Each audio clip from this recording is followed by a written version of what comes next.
जांच के लिए 3 हाईटेक लैब का किया उद्घाटन। कहा करोड़ों नागरिक कोरोना से बहुत बहादुरी से लड़ रहे।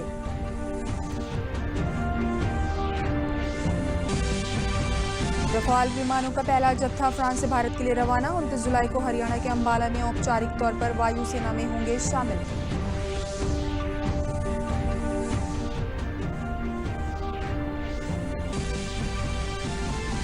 टीम 11 की बैठक में मुख्यमंत्री योगी आदित्यनाथ ने टेस्टिंग क्षमता में लगातार वृद्धि किए जाने के दिए निर्देश। आत्मनिर्भर उत्तर प्रदेश पर भी दिया जोर। जिला सेवायोजन कार्यालयों को सक्रिय बनाए जाने के दिए निर्देश।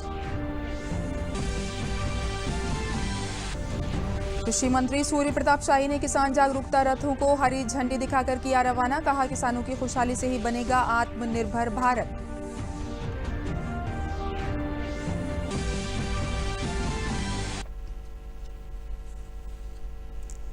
नमस्कार, मैं हूं तरन्नुम रिजवी। अब समाचार विस्तार से। प्रधानमंत्री नरेंद्र मोदी ने 3 शहरों मुंबई, कोलकाता और नोएडा में कोविड-19 की जांच के लिए 3 हाईटेक लैब का उद्घाटन किया। प्रधानमंत्री ने उद्घाटन के बाद में अपने संबोधन में कहा कि देश के करोड़ों नागरिक कोरोना से बहुत बहादुरी से लड़ रहे हैं। आज जिस high tech state of the art testing facility की शुरुआत हुई है, उससे पश्चिम बंगाल, महाराष्ट्र और उत्तर प्रदेश को कोरोना के खिलाफ लड़ाई में और भी ताकत मिलने वाली है।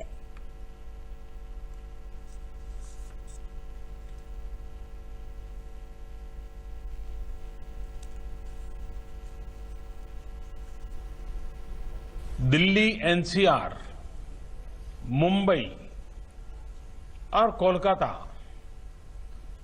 आर्थिक गतिविधियों के भी बड़े सेंटर हैं। यहां देश के लाखों युवा अपने कैरियर को, अपने सपनों को पूरा करने आते हैं। अब तीनों जगह टेस्ट की जो उपलब्ध कैपेसिटी है, उसमें 10,000 टेस्ट की कैपेसिटी और जुड़ने जा रही है। अब इन शहरों में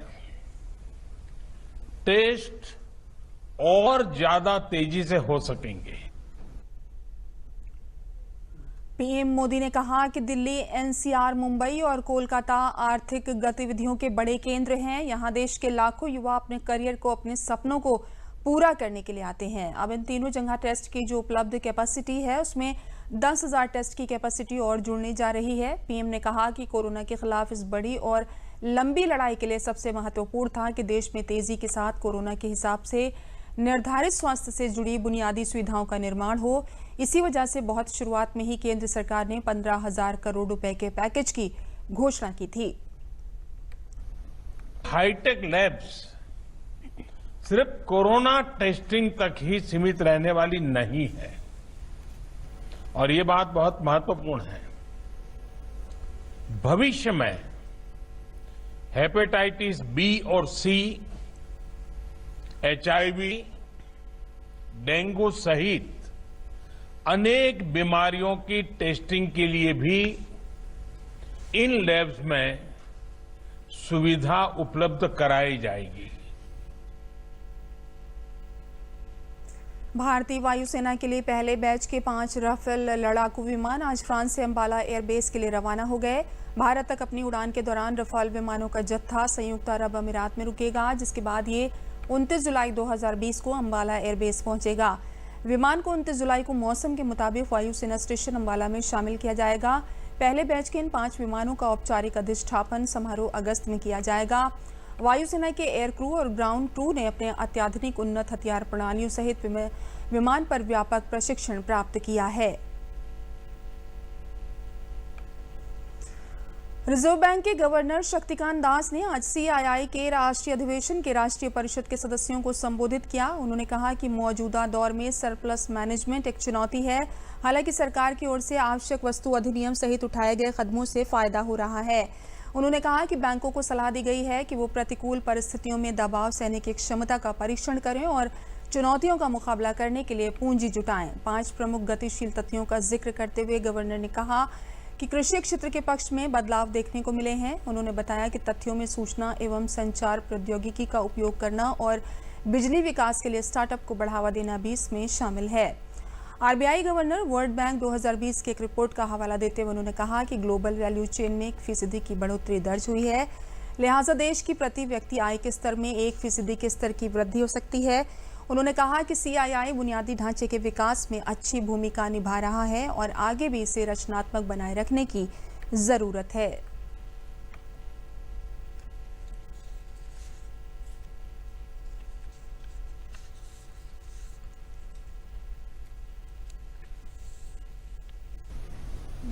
According to a World Bank 2020 report, it suggests that 1% increase in GVC participation can boost per capita income levels of a country by more than 1%.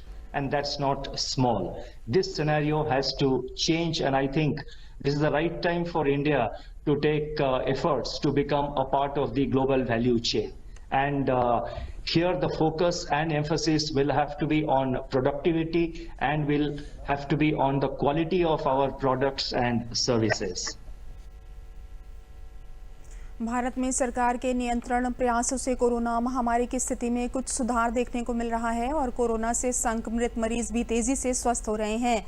Corona recovery की दर में तेजी से सुधार हो रहा है। देश में अब तक कुल 9,17,567 कोरोना मरीज इलाज के बाद स्वस्थ हो चुके हैं। अभी देश में 4,85,114 सक्रिय मामले हैं। पिछले 24 घंटे में 5,15,000 से अधिक सैंपल्स की जांच की गई है।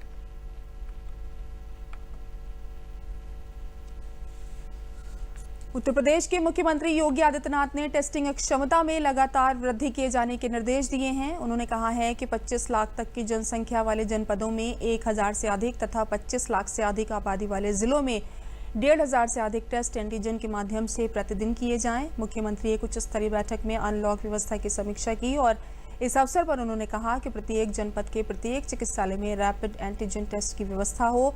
उन्होंने जरूरत के हिसाब से वेंटिलेटर्स की खरीद करने के भी निर्देश दिए। इस बात की जानकारी अपर मुख्य सचिव गृह एवं सूचना अवनीश अवस्थी ने प्रेस कॉन्फ्रेंस के जरिए दी। माननीय मुख्यमंत्री जी ने टेस्टिंग की जो क्षमता है उसमें लगातार वृद्धि के निर्देश दिए हैं। उन्होंने निर्देश दिया है कि जो 25 लाख से अधिक के जनपद हैं वहां पर प्रतिदिन 1,500 से अधिक एंटीजन की टेस्टिंग हो और जो 25,000 से कम वाले जनपद हैं वहां पर 1,000 से अधिक की टेस्टिंग हो। उन्होंने RT-PCR टेस्ट जो है 35,000 से ज़्यादा करने का निर्देश दिया है और इसी तरह ट्रूनेट से 2,500 से ज़्यादा टेस्ट करने का निर्देश दिया है और एंटीजन टेस्टिंग इस प्रकार करने का निर्देश दिया है कि 60-65 हज़ार हो जाए, जिससे 1 लाख प्रतिदिन की जो उपलब्धि हुई है उसको पूरा किया जा सके। उत्तर प्रदेश ने जैसा अभी अपर मुख्य सचिव स्वास्थ्य ने बताया 1,06,992 टेस्ट कल किए हैं। आज एक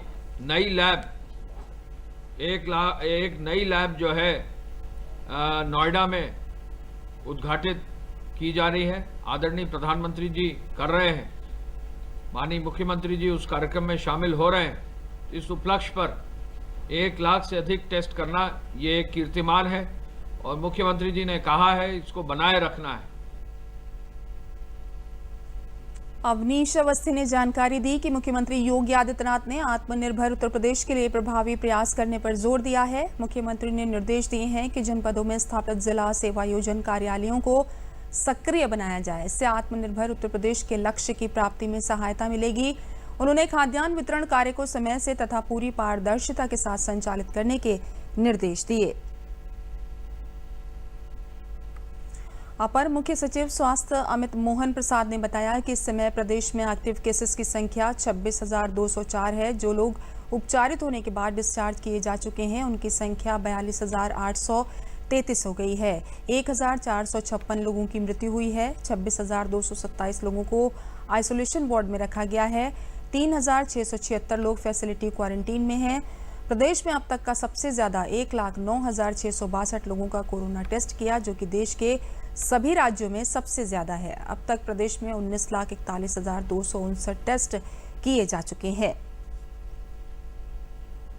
संक्रमण के 3,578 नए मामले सामने आए हैं। इस समय एक्टिव इन्फेक्शन के केसेस की कुल संख्या प्रदेश में 26,204 है। अब तक जो लोग पूर्णतः उपचारित होने के पश्चात डिस्चार्ज किए जा चुके हैं उनकी संख्या 42,833 हो गई है। संक्रमित लोगों में से कुल 1,456 लोगों की अभी तक मृत्यु हुई है। इस समय आइसोलेशन वार्ड्स में 26,227 लोगों को रखकर उनका इलाज करवाया जा रहा है और फैसिलिटी क्वारंटाइन में इस समय 3,673 लोग रखे गए हैं, जिनके सैंपल लेकर उनके सैंपल की जांच करवाई जा रही है। टेस्टिंग के क्षेत्र में उत्तर प्रदेश ने कल एक नया कीर्तिमान स्थापित किया और उस आंकड़े को पार किया जिसको कि एक दिन में कोई भी राज्य पार नहीं कर पाया है। कल प्रदेश में 1 लाख से ज़्यादा टेस्टिंग हुई और कुल संख्या कल की 1,06,962 है। प्रधानमंत्री फसल बीमा योजना के तहत स्वेच्छा से अपनी फसल का बीमा कराने के लिए किसानों को जागरूक करने के लिए प्रदेश के कृषि मंत्री सूर्य प्रताप शाही ने किसान जागरूकता रथों को अपने आवास से हरी झंडी दिखाकर रवाना किया। इन रथ के जरिए किसानों को सुरक्षा से फसल बीमा कराने के लिए पूरे प्रदेश में जागरूक किया जाएगा। इस अवसर पर कृषि मंत्री सूर्य प्रताप शाही ने कहा कि पहले फसलों का बीमा कराना अनिवार्य था, लेकिन सरकार ने अब इसकी अनिवार्यता खत्म करने के साथ किसानों को स्वेच्छा से बीमा कराने के लिए प्रेरित करने का काम शुरू किया है। ये रथ पूरे प्रदेश में जाकर प्रचार प्रसार करेंगे और किसानों को जागरूक करेंगे।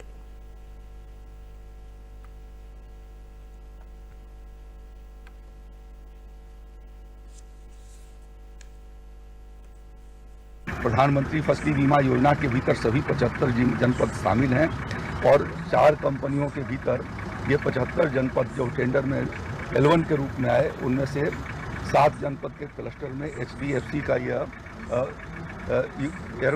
HDFC एर्गो बीमा कंपनी जो है वहाँ पर आई है, जिसमें बुंदेलखंड के ललितपुर आदि जनपद भी उसके भीतर शामिल है। किसानों को बीमा की शर्तों की और उसके विधानों की जानकारी उनको हो सके, इसके लिए इन्होंने 9 जागरूकता रथ अपने जनपदों के भीतर एक रथ का ये भ्रमण कराएंगे, किसानों के बीच में संपर्क करेंगे और उन्हें बीमा कराए जाने के लिए उनको उत्साहित करेंगे। 2 प्रकार की व्यवस्था बीमा की दृष्टि से है। जो किसान KCC लेता है, जिस बैंक से KCC होती है वहीं पर जो है उसका प्रीमियम कट जाता है, और दूसरा है स्वैच्छिक आधार पर भी कि जिन किसानों ने KCC नहीं लिया है वो भी उन्हीं प्रीमियम के दर पर उनका भी बीमा किया जाता है। तो ये निजी क्षेत्र के भी ये ऐसे भी किसानों का करेंगे जो अनियमित किसान नॉन लोनी फार्मर हैं, उनको भी प्रयास करके बीमा कराएंगे। और साथ साथ में जिन लोगों ने KCC से उन्होंने ऋण लिए हैं KCC के आधार पर, उन्हें भारत सरकार ने इस बात को कहा है कि 31 जुलाई तक उन्हें लिखित अपनी सहमति देना होगा कि हम बीमा का लाभ नहीं उठा रहे हैं। क्षेत्रीय लोक संपर्क ब्यूरो, सूचना और प्रसारण मंत्रालय, भारत सरकार की ओर से प्रयागराज में कोरोना संक्रमण रोकथाम अभियान की शुरुआत की गई। इस अभियान की शुरुआत पूर्व कैबिनेट मंत्री और सांसद प्रयागराज डॉक्टर रीता बहुगुणा जोशी ने हरी झंडी दिखाकर किया। उन्होंने इस मौके पर कोरोना संक्रमण से लड़ने के लिए पोस्टर का भी अनावरण किया। उन्होंने कहा कि इस अभियान के माध्यम से गांव शहर लोगों को जागरूक किया जा रहा है और लोगों को अभियान से बहुत फायदा हो रहा है। क्षेत्रीय लोक संपर्क ब्यूरो प्रयागराज के सहायक निदेशक आरिफ रिजवी ने कहा कि ये अभियान 10 दिनों तक चलाया जाएगा और लोगों को सैनिटाइजर और मास्क का वितरण किया जाएगा।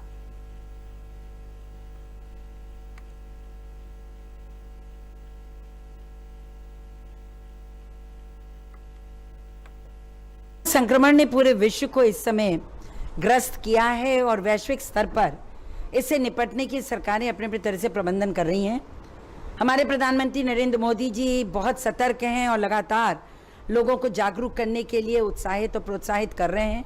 सभी केंद्र और प्रदेश की सरकारों के विभाग भी प्रसारण कर रहे हैं। मुझे बड़ी प्रसन्नता है कि सूचना एवं प्रसारण विभाग भारत सरकार द्वारा ये अभियान राष्ट्रीय स्तर पर चलाया जा रहा है। ये कोरोना जन जागरण अभियान चलाया जा रहा है इस संक्रमण के खिलाफ। और इसमें जो हमारा प्रयागराज का जो क्षेत्रीय ब्यूरो है वो इसको आज लगातार पिछले कई दिनों से प्रयागराज में इसका प्रसारण कर रहा है, गांव-गांव जा रहा है। देखिए, ये जो हमारा कार्यक्रम है ये क्षेत्रीय लोक संपर्क ब्यूरो इलाहाबाद द्वारा प्रयागराज में आयोजित किया जा रहा है, जिसमें ग्रामीण और शहरी क्षेत्रों में कोरोना के बारे में लोगों को जागरूक किया जा रहा है। आज की ये जाहिर है कि कई दिन से हमारे कार्यक्रम चल रहा है, 10 दिवसीय 31 तारीख तक चलेगा। तो माननीय सांसद रीता बहुगुणा जोशी जी ने हमारे इस कार्यक्रम से संबंधित पोस्टर्स को रिलीज़ किया है। उन्होंने ये भी कहा है कि लोगों को मास्क लगा के रखना चाहिए, हाथों को धोते रहना चाहिए और सोशल डिस्टेंसिंग बना के रखना चाहिए। कोरोना संक्रमण के जो ये अभियान चलाया जा रहा है इससे आम आदमी को बड़ा फायदा है। हम सबको इससे बहुत जागरूकता मिल रही है और हर व्यक्ति के दिमाग में ये है कि हमें किस तरह से अपनी सुरक्षा स्वयं करना है। और ब्यूरो की तरफ से जो ये जागरण चलाया जा रहा है इससे प्रत्येक व्यक्ति को बहुत ही फायदा है। हम लोग इससे बहुत लाभ उठा रहे हैं। सैनिटाइजर जरूरी इसलिए है क्योंकि जो कोविड-19 की महामारी चल रही है, सभी को जो जानकारी दी जा रही है कि आप लोग साबुन हम लोग इसलिए बांट रहे हैं, साबुन से हाथ धुलें, सैनिटाइजर इसलिए बांट रहे हैं, सैनिटाइजर हर कोई काम करने से पहले और बाद में हाथ सैनिटाइज करें, जिससे कि जो भी कीटाणु हो वो नष्ट हो जाए। देश की आज़ादी में योगदान देने वालों में आगरा के स्वतंत्रता संग्राम सेनानी रोशन लाल गुप्त करुणेश का नाम भी जाना जाता है। रोशन लाल गुप्त करुणेश ने अंग्रेजों के ज़माने में सन 1938 में आशा समाचार पत्र का प्रकाशन शुरू किया। इस समाचार पत्र में सैंडर्स की हत्या की खबर प्रकाशित की थी, जिसके बाद आशा अखबार पर प्रतिबंध लगा दिया था। स्वतंत्रता संग्राम सेनानी रोशन लाल के परिवार वालों ने देश में कोरोना संकट के दौरान केंद्र सरकार द्वारा गरीब और निर्धन लोगों के लिए चलाई जा रही मददगार केंद्रीय योजनाओं की प्रशंसा की है।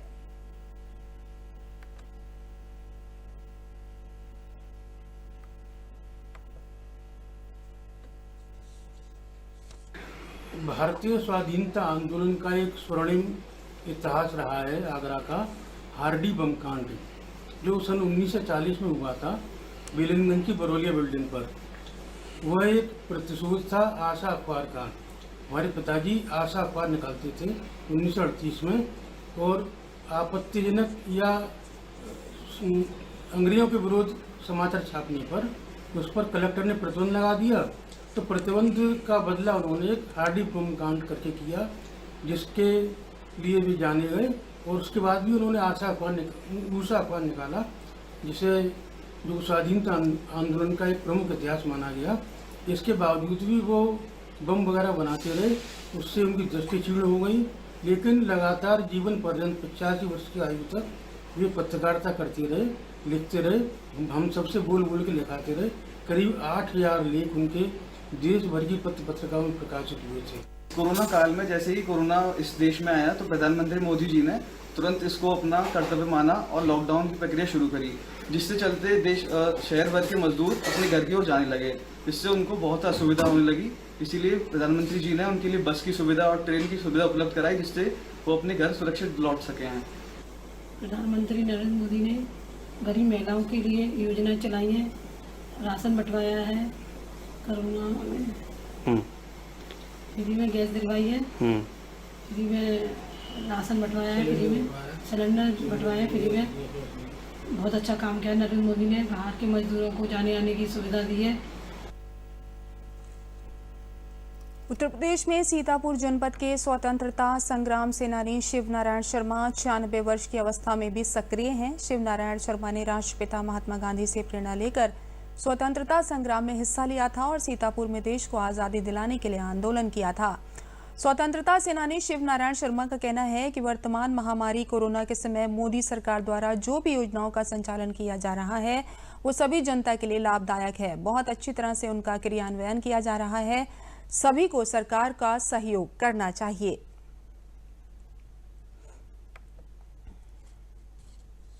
योजना बहुत बढ़िया है। अगर कम्युनिटी ठीक से हो और उसका तरीके से कार्य हो तो उस पर बढ़िया योजनाएँ कोई नहीं। ये बहुत अच्छी योजनाएं हैं, हर एक जनता के लिए फायदेमंद चीज़ें हैं और इसको लोग पालन करें। हमारा ध्येय यही है कि हर आदमी इसको महसूस करे और इस जो महामारी चली हुई है इसको कम करने की कोशिश करें। फिरोजाबाद के स्वतंत्रता सेनानी मोहन सिंह के परिवार ने प्रधानमंत्री नरेंद्र मोदी द्वारा कोविड-19 समय में चलाई जा रही विभिन्न जन कल्याणकारी योजनाओं की जमकर तारीफ की है। संग्राम सेनानी मोहन सिंह के पौत्र विनय प्रताप सिंह का कहना है कि उनके परिवार के मुखिया ने देश आजादी के लिए अंग्रेजों के विभिन्न यातनाओं का सामना किया और जेल गए, लेकिन उन्हें गर्व है कि प्रधानमंत्री नरेंद्र मोदी कोविड-19 में किसी भी भारतीय को परेशान नहीं देखना चाहते हैं।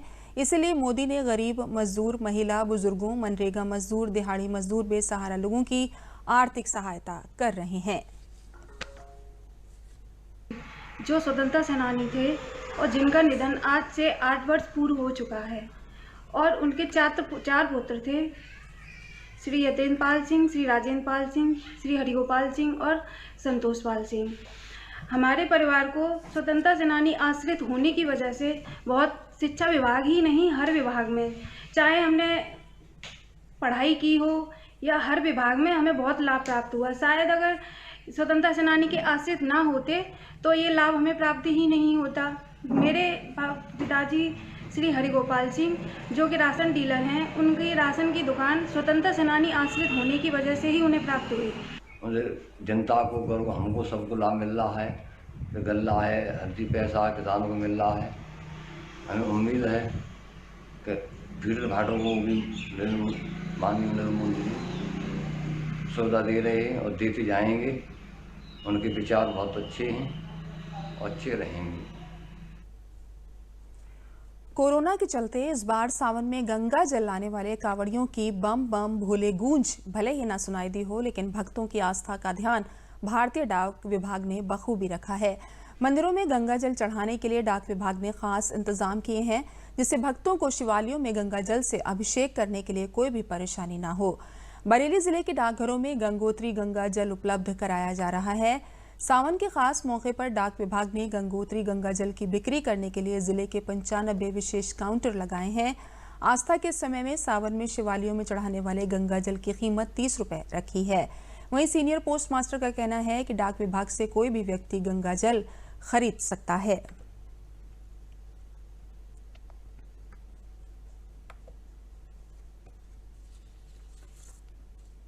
अभी गंगोत्री का गंगा जल 250 ml पैक में 30 रुपए की कीमत में उपलब्ध है, जो काफ़ी मात्रा में बिक रहा है। तो जुलाई मास में ही लगभग 100 से ऊपर की सेल हो चुकी है अभी तक, और इसको हमारे अलावा यहाँ 6 डाकघरों के द्वारा और भी बिकवाया जा रहा है, जिससे ये ग्रामीण अंचलों तक इसकी पहुँच हो सके। सरकार ने एक नई पहल की है कि लोग जब गंगा जी नहीं जा पा रहे हैं तो गंगोत्री से हम गंगा जल उपलब्ध करा रहे हैं। ये 250 ml का 30 रुपये का है और काफ़ी बिक रहा है। अभी तक जो है 102 अभी बिका है और हमारे स्टॉक में 469 है और 2400 बोतलें और हमने मंगाई है गंगा जल के लिए, कि ताकि लोगों को उपलब्ध हो सके। और शनिवार को भी लॉकडाउन है, फिर भी पोस्ट ऑफिस खुलेगा। ये डाकघर जैसे सावन का महीना चल रहा है, सब लोग जाते थे कांवर ओवर लेके, तो अब इसे लॉकडाउन की वजह से जा नहीं पा रहे हैं। और डाक विभाग ने एक सेवा लागू की है कि गंगा जल जो है पोस्ट ऑफिस की तरफ से मिल रहा है और अच्छी सुविधा दे रहे हैं, क्योंकि सरकार ने 2 दिन के लिए जैसे बंद कर रखा है लॉकडाउन 2 दिन के लिए, शनिवार इतवार, तो इसलिए जा नहीं पाते हैं। तो इसे पोस्ट ऑफिस की सेवा अच्छी है, तो इसलिए वहीं से हम लोग गंगा जल लेके घर पे ही अपने मंदिरों में जाते हैं। 30 रुपीज़ की है, 30 रुपये की एक बोतल है। अम्बेडकर नगर में आज सावन सोमवार के दिन श्रद्धालुओं ने शिव भोले बाबा का जलाभिषेक किया। भगवान भोलेनाथ को जल चढ़ाकर शिव बाबा का पूजन अर्चन किया। शिव बाबा के महंत ओम प्रकाश गोस्वामी ने बताया कि कोविड-19 को देखते हुए दर्शनार्थियों का सैनिटाइज करवाया जा रहा है तथा जिनके पास सावन में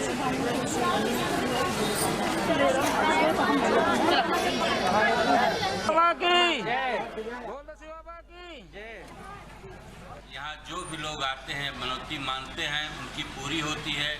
और जो कुछ भी यहाँ बना हुआ है, चाहे वो धर्मशाला हो, चाहे घंटी हो, चाहे नल हो, ये सब कुछ मनौती वाले दर्शनार्थियों द्वारा ही कराया गया है। इस गांव में दरवाजे नहीं लगते, ये बाबा का प्रभाव है।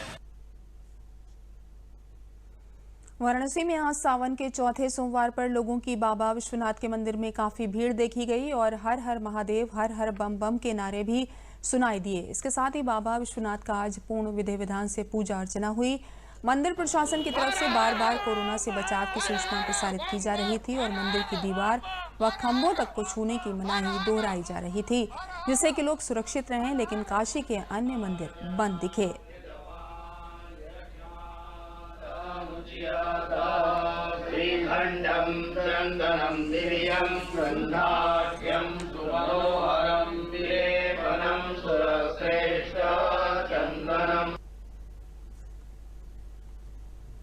अयोध्या अपने आराध्य मर्यादा पुरुषोत्तम भगवान श्री राम के लिए दिव्य और भव्य ही नहीं, अलौकिक और आकर्षक भी है। राम मंदिर निर्माण के लिए भूमि पूजन के पल की प्रतीक्षा में अयोध्या अनूठा रूप लेती जा रही है। अयोध्या राम मंदिर निर्माण के लिए जिस समय प्रधानमंत्री नरेंद्र मोदी भूमि पूजन कर रहे होंगे, उस समय त्रेता कालीन दृश्य रची बसी दिखाई देगी। मर्यादा पुरुषोत्तम भगवान श्री राम की जन्मस्थली को भव्य और दिव्य बनाने का स्वप्न सनातन धर्मावलंबियों के लिए 500 वर्ष बाद आया है। अयोध्या के सभी प्रवेश मार्गों सहित प्रधानमंत्री के विराजमान रामलला स्थल तक पहुंचने के मार्ग को यही नहीं, मार्ग पर पड़ने वाले भवनों को भी सजाने और संवारने का कार्य शुरू हो गया है। भूमि पूजन वाले दिन से 2 दिन पहले ही अयोध्या के भवनों पर केसरिया लहराएगा।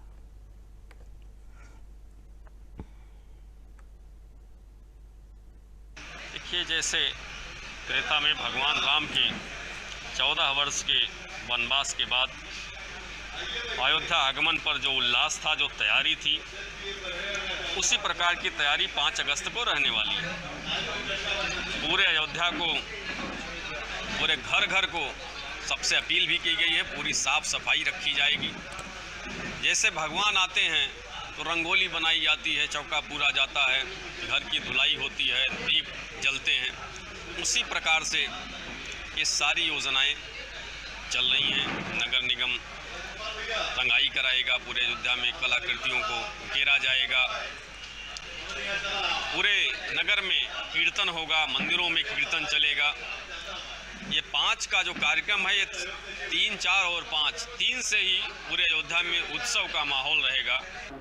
निश्चित रूप से ये एक उत्सव का समय होगा। हम लोग अपने अपने घरों में रामचरितमानस का पाठ करेंगे। उस दिन दीपोत्सव की तरह पर पूरी अयोध्या सजाई जाएगी।